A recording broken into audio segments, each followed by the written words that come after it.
Welfare party രൂപീകൃതമാകുന്നത് 2010-ലാണെങ്കിലും അതിനു മുമ്പ് തന്നെ ജമാഅത്തെ പല സാഹചര്യങ്ങളിലും പല നിലപാടുകൾ സ്വീകരിച്ചിട്ടുണ്ട്. ജമാഅത്തയുടെ രാഷ്ട്രീയ നിലപാടുകൾ വിശദമായി നമുക്ക് പരിശോധിക്കേണ്ടതുണ്ട്. എന്താണ് ജമാഅത്തെ?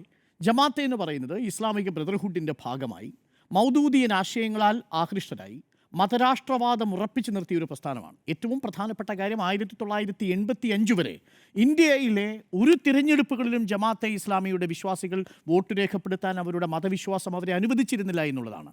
എന്നാൽ അത് 1985 വരെയുള്ളതാണെന്നാണ് നമ്മൾ കരുതിയതെങ്കിൽ നമ്മളുടെ ചാനൽ തന്നെ സംപ്രേഷണം ചെയ്തിട്ടുണ്ട്.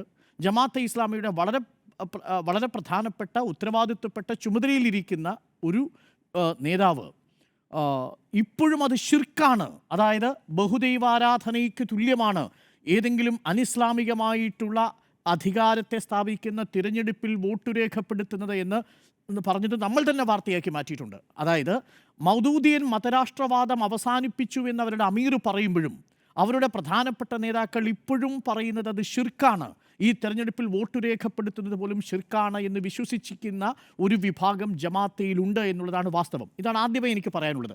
അവർക്ക് ജനാധിപത്യവുമായി എന്ത് ബന്ധമെന്ന ചോദ്യത്തിന് അവർക്ക് ഇസ്ലാമിക രാഷ്ട്രത്തിനും അപ്പുറത്തേക്കുള്ള മറ്റേത് അധികാര സ്വരൂപങ്ങളെയും നിഷേധിക്കുന്നു.